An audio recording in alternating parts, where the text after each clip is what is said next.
నమస్కారం, welcome to Suman TV. నేను గీతాంజలి. శ్రీమాత్రే నమః. అమ్మవారి అనుగ్రహం పొందడం అంత సులువైన విషయం కాదు అంటారు చాలామంది. మనలో చాలామందికి అమ్మ మమ్మల్ని అనుగ్రహిస్తే బాగుండు, ఏం చేయాలనే తపన ఉంటుంది. కానీ అందరికీ సాధ్యమయ్యే విషయమే కాదు, దానికి ప్రత్యేకంగా కొన్ని మార్గాలు ఉన్నాయి అని అంటున్నారు శ్రీ శ్రీ శ్రీ ఆదిత్య పరాశ్రీ స్వామివారు. గురుగారు నమస్కారం అండి. నమస్తే. నమస్కారం గురుగారు. నా పేరు కీర్తన్ కుమార్. నాకున్న సందేహం ఏంటంటే, మనకు పితృదోషాలు అనేవి ఉంటాయి కదా, వాటి శాపాలు మనకి వారసత్వంగా వస్తూ ఉంటాయి. అవి ఎలా వస్తాయి, వాటి నుంచి విముక్తి పొందడం ఎలా?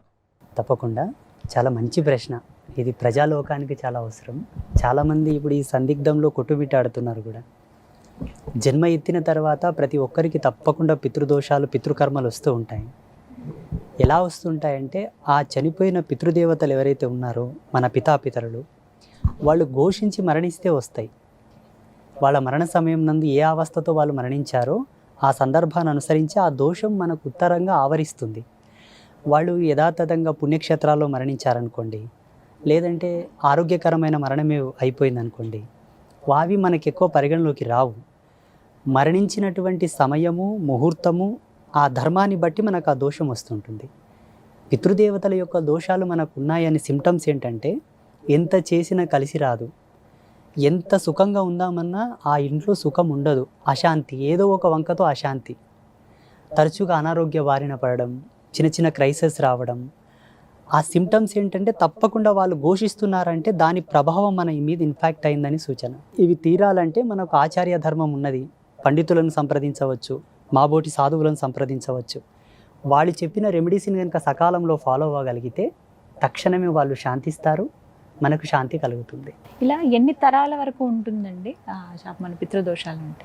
కొన్ని ప్రబంధకాలను అనుసరించి కనుక జీవుడు మరణిస్తే 7 జనరేషన్స్ వరకు వస్తుంది. కొన్ని ప్రబంధకాలు కొన్ని ఉన్నాయి.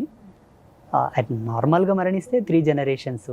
మరీ అంత సర్వసామాన్యం అనుకుంటే, ఇప్పుడు ఈయన ఉన్నాడు, ఆయన కళ్యాణం ఆడిన తర్వాత ఆయనకు సంతానం కాకన ముందే పితృశ్రాద్ధాలు కనుక శాస్త్రోక్తిగా వారు నిర్వహించగలిగితే ఇది ముందుకు వెళ్ళిపోదు, ఇక్కడనే ఆగిపోతుంది. ఈ జనరేషన్స్ వరకే బ్రేక్ అయిపోతుంది, ముందుకు పోదు. వీళ్ళ నాన్న ఆచరించలేదు, ఈయన ఆచరించలేదు, ఈయన ఆచరించక పొందిన సంతానాన్ని కూడా అది పోతుంది, అది కూడా కలిసి వెళ్తుంది.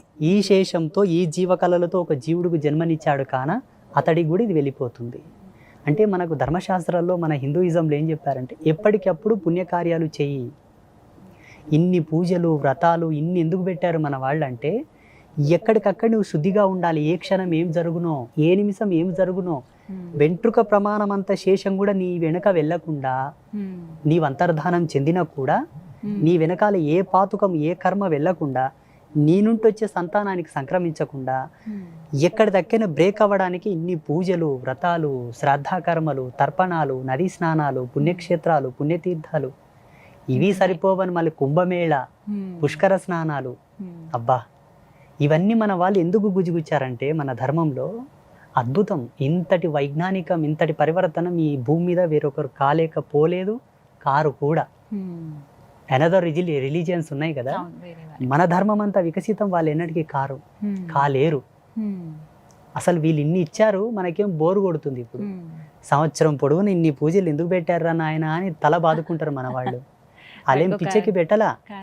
ఎప్పటికెప్పుడు జీవుడు పరివర్తనంగా ఉండి నిత్య నూతనంగా పరమాత్మలో ఐక్యం కావాలని పెట్టారు. మనమేం చేయడానికి ఓపడలేదు. అర్థమవుతుందా? పితృకర్మలు శీఘ్రమే శాంతించాలంటే శ్రీ శ్రీ అంబాత్రయ క్షేత్రంలో గోపూజలు చాలా వైభవంగా జరుగుతాయి. మన పీఠంలో బయట గోపూజలు చేస్తారు. కొన్ని పితృకర్మలు హోమాలతో కానీ, శ్రద్ధ తర్పణాలతో కానీ, ఆచార్యుల యొక్క పూజలతో వెళ్ళిపోతుంటాయి. కొన్ని పోవు. జీవుడి యొక్క కర్మ అంత హెచ్చులో ఉండగా కూడా ఆయన మరణిస్తాడు కాబట్టి అది చాలా గట్టిగా మారుతుందన్నమాట. దానికి శ్రీపీఠంలో గోమాతకు చాలా చక్కటి తంతు చేసి పితృదేవతలను శాంతింపజేస్తాం. మా యూట్యూబ్ ఛానల్లో వీడియోలు కూడా ఉన్నాయి. గోదానం చేస్తారు, గోవుని దత్తత తీసుకుంటారు, గోవుకు సామాన్యంగా పూజలు చేసి కూడా పితృదేవతలను శాంతింపజేస్తుంటారు. That's very very very very wonderful puja. అది నా ధ్యానంతో, నా తపస్సుతో నేనే శోధించాను. బయట ఎక్కడ ఆ పూజలు చేయాలా. నేను చాలా చూస్తున్నాను, వింటున్నాను, శాస్త్రంలో కూడా రాయబడాల.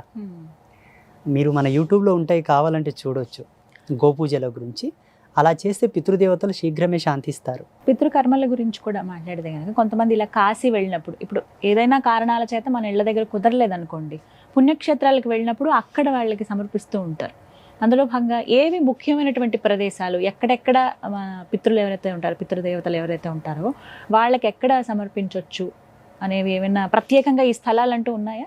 అన్నిటికన్నా సర్వశ్రేష్టమైంది కాశీ, రెండవది బద్రీనాథ్, మూడవది గోకర్ణం, నాలుగవది పిఠాపురం. ఇవి ప్రసిద్ధమైన క్షేత్రాలు. ఐదవది గాన్గాపురం, బెస్ట్.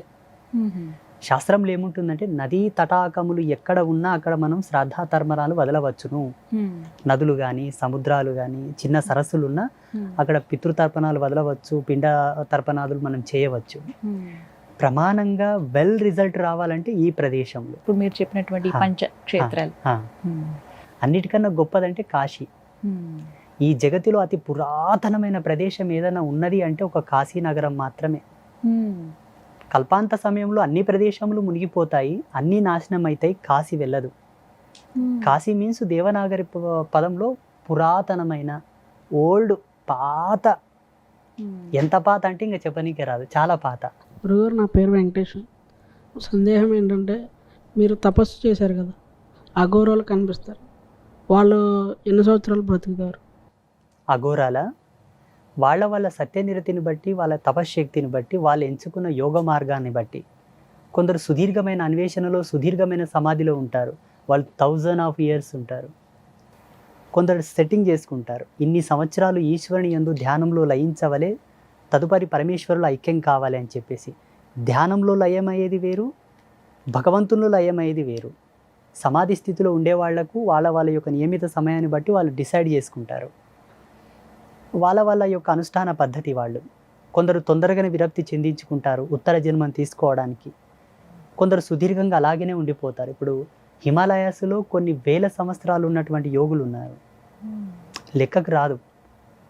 నేను 2 times కుంభమేళ వెళ్ళినప్పుడు కనుక్కున్నాను. ఒక అతను 750 సంవత్సరాలని, ఒక అతను 250 సంవత్సరాలని. మనం నమ్మము, మన జ్ఞానానికి వంతు చిక్కవు. నేను రిక్వెస్ట్ ఏం చేస్తానంటే మీతోటి, ఇక్కడ ఉండే వాళ్ళతో కానీ ప్రేక్షకులకు కానీ, మానవుని జ్ఞానం దైవీ జ్ఞానంతో లింకు చేయవలదు. మానవుని అభిరుచులు వేరు, మానవుని డెవలప్మెంట్ వేరు, దైవ జ్ఞానం వేరు. దైవ జ్ఞానం మన జ్ఞానంతో పోల్చుకుంటే 1,000,000 రెట్లు పరివర్తనం చెందగలగాలి. అప్పుడు దైవ జ్ఞానానికి మన జ్ఞానానికి సంబంధం ఏర్పడుతుంది. అది ఎలా సాధ్యము అని మనం అనుకోకూడదు, అది సాధ్యమే. ఇప్పుడు వర్తమానంలో బ్రతుకుతున్న ఈ పంచభూత ఆవరణం లోపల తాబేలు వయసు పెద్దది, మన వయసు తక్కువ.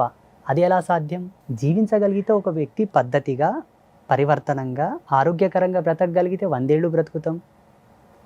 లేదు, నా ఇష్టం వచ్చినట్టుగా నేను స్మోకింగ్ చేస్తాను, డ్రింకింగ్ చేస్తాను, శుచి శుభ్రతలు పాటించను, అడ్డం వచ్చిన వాళ్ళ తింటానంటే 30 ఏళ్ళకే పోవచ్చు. సౌలు యొక్క పర్పస్ ఏంటంటే, దీన్ని గనక మనం డెవలప్ చేసుకుంటూ వెళ్తే లక్షల సంవత్సరాలు జనరేట్ అవుతుంది. అది దీని పర్పస్. అది మనకు గీతలో భగవంతుడు చెప్పాడు కదా, దీనికి నాశనం లేదని. దీనికి నాశనం ఉంది. దీంతో లయం చేయగలిగి మనం కనుక కనెక్ట్ చేయగలిగితే దీంతో పాటు ఇది కూడా డెవలప్ అవుతూ వెళ్తూ ఉంటుంది. అందుకే అన్ని సంవత్సరాలు జీవిస్తారండి. యోగులను 3 పద్ధతులతో పోల్చారు. 1 తేనె, హనీ. 2 నెమలి పించం. ఈ జగతిలో నెమలి పించం, తేనె నాశనం అవ్వవు. ఎన్ని సంవత్సరాలన్నా దాన్ని మీరు ప్రిజర్వ్ చేయండి, అన్ని సంవత్సరాల వరకు ఉండిపోతాయి. అందుకే శ్రీకృష్ణ పరమాత్ముడు నెమలి పించాన్ని ధరించాడు. అస్కళిత బ్రహ్మచర్యమునకు, చిరంజీవి తత్వానికి ప్రతీక. ఆ భగవంతుడు దానికి సూచన కాబట్టి ఆయన ధరించాడు దాన్ని. యోగులను కూడా దానితోనే పోలుస్తారు. అది యోగ రహస్యం, మీకు అర్థం కాదు, నమ్మాలి అంతే. మనసు పెట్టి నమ్మండి చాలు. అంటే అందరికీ సాధ్యం అవుతుందా? అందరికీ సాధ్యం అంటే అది ఆ పద్ధతిలో మీరు నడవగలిగితే. ఇప్పుడు ఎద్దుకు మెడ మీద కాడి పెట్టి పనులు చేయిస్తారు, గాడిదకు వీపు మీద బరువు పెట్టి పనులు చేయించుకుంటుంటారు. దీని బలం దీనిది, దాని బలం దానిది. దాన్ని దీనిలా వాడకూడదు, దీన్ని దానిలా వాడకూడదు. మీరు మాలా జీవించగలిగితే ఓకే, మీరు కూడా సాధించగలరు. ఆ మార్గాలు అంటే ఏ విధంగా కొన్ని సూచించండి వారికి. దానికి దీక్షా నియమావళి ఉంటుంది. ఆచార ధర్మాలు ఉంటాయి, కొన్ని కట్టుబాట్లు ఉంటాయి, కొన్నింటిని వదులుకోవాలి, కొన్నింటికి అనుగుణంగా నడవాలి. అప్పుడు కానీ అది అలవరదు. కష్టం అంటారా ఈ జీవనం? చాలా. ఈ ప్రపంచంలో ఇన్ని అద్భుతాలు జరగడానికి మూలం కష్టమే. కష్టం జరగకపోతే ఇన్ని అద్భుతాలు జరిగేవి కావు. సునాయాసంగా ఈ జగత్తులో ఏ అద్భుతం జరగల. ఒక అద్భుతం జరిగిందంటే దాని వెనకాల చాలా కష్టం ఉంటుంది. ఇది అద్భుతం అనుకుంటే దీని వెనకాల కష్టం కూడా ఉండాలి. ఈజీగా అయ్యేది ఉంటే ప్రపంచం అంతా అదే మార్గాన్ని ఎంచుకునేవాడు కదా. అది చాలా కష్టం. మనం ప్రతికుండగానే లైవ్లో గాడ్ని చూడలేము మాంసనేత్రముల ముద్దతో. ఇలా ఒక యోగిని ఆత్మసాక్షాత్కార దృష్టితో మనం చూడగలిగితే హీఈస్ ద గాడ్. చూడగలగాలి. చూసే మనసు ఉంటే చాలు.